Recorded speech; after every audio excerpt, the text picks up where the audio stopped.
classically trained in classical languages. So he decided to make his living by translating ancient Greek and Latin text into Latin. During the translation process, he discovered two principles that were written in ancient medical text. One was that like cures like, and that's where the word homeopathy from, because homeo means like and pathos means suffering. So same suffering or like suffering, like cures like, was the basic principle that Hahnemann discovered. Now, a good example of that, all homeopathic remedies are chosen for what they will cause. If you drink coffee in the morning, it kind of gives you a little bit of a lift and you feel energized.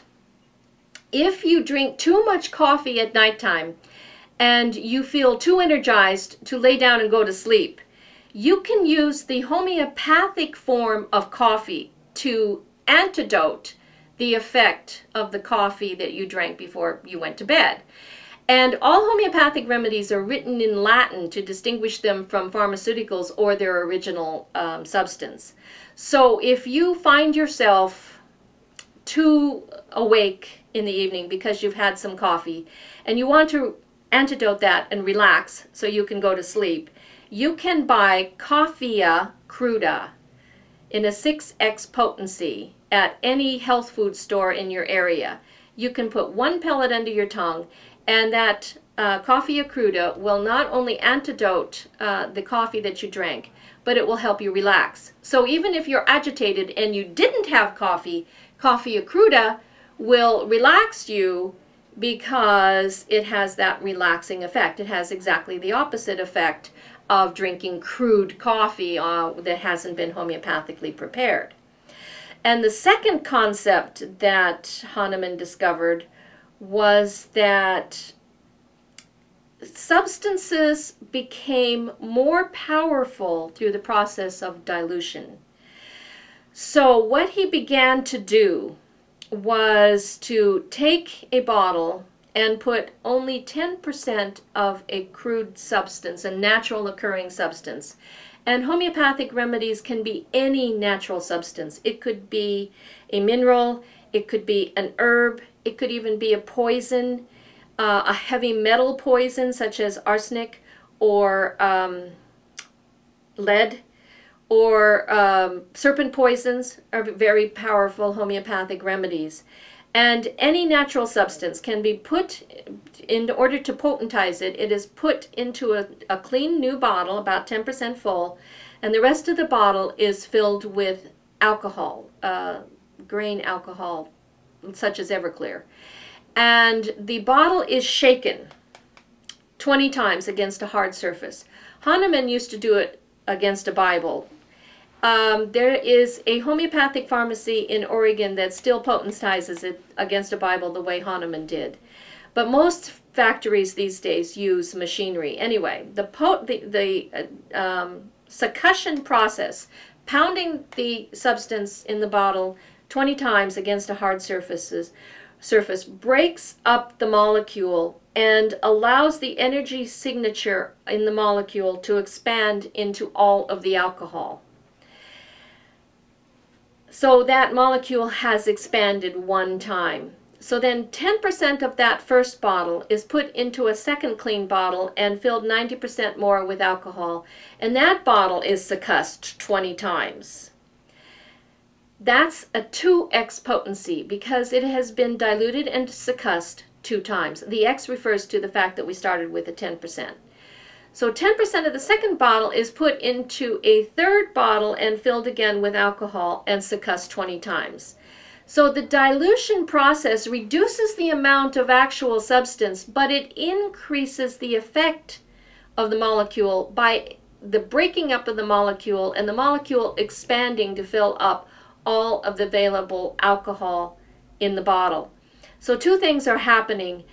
The alcohol is becoming filled with the energetic signature of the molecule, and the dilution process reduces the amount of substance in the bottle. Now, a 3x potency is still very, very close to the original substance. Very few homeopathic remedies use a 3x potency.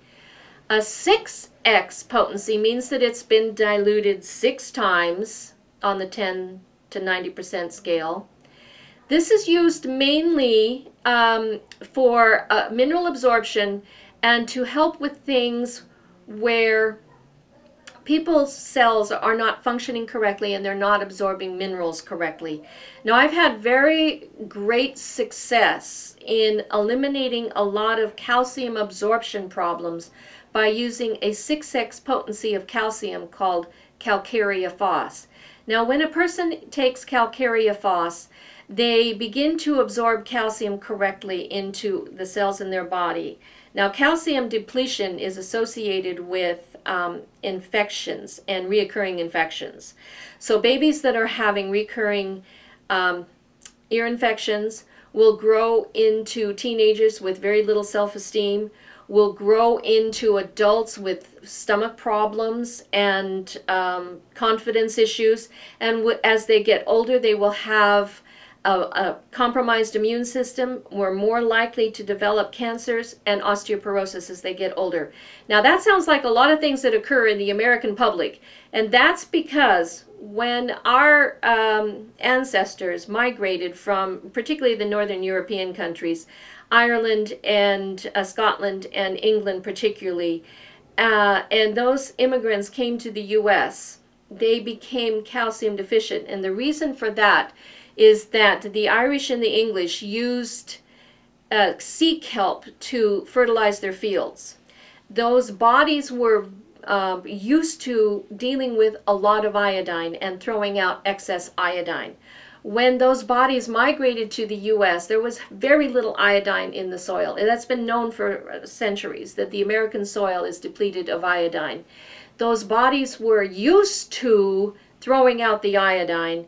There's no iodine in the soil and the vegetables in the U.S. So the connection between iodine absorption, iodine function, and calcium absorption is very close. So by eliminating the iodine in the diet, a lot of our ancestors became calcium deficient. And that becomes deeper and deeper with each generation. So calcium deficiency also has a problem not only with the diseases I've already listed, but with obesity. We have a tendency to be more obese if we are calcium deficient. So I was obese from a very early age. In the 1950s, as a small child, I had problems with my weight. And at that time, only 1% of the population had problems with their weight. But that was because I had calcium deficiency problems and I had recurring infection problems. I solved those problems in the 80s with the calcium absorption remedies of the homeopathic system. But then I blew it again by taking stimulants to lose weight and diet drinks. Diet drinks is another thing that causes obesity because it corrupts the ability of the cells to use insulin.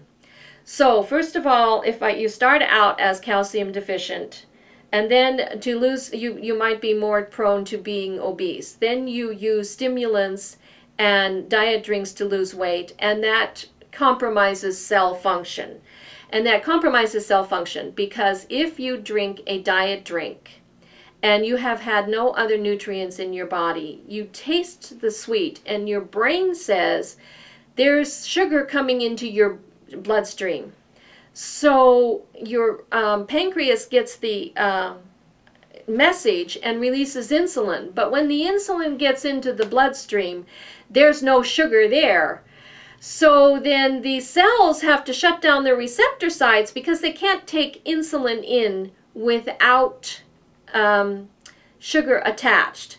So then the body says, okay, the insulin can't go to the cell, so we have to store it quickly to get it out of the bloodstream. And that's where you get the deposits that become a big fat belly, which I did have before I discovered developed my alchemical formula. So people who drink diet drinks to lose weight are also putting themselves in risk of obesity. Now, there's a lot of talk about the sugary drinks. The sugary drinks are not good, but the diet drinks are even worse. And then over the years, when I was in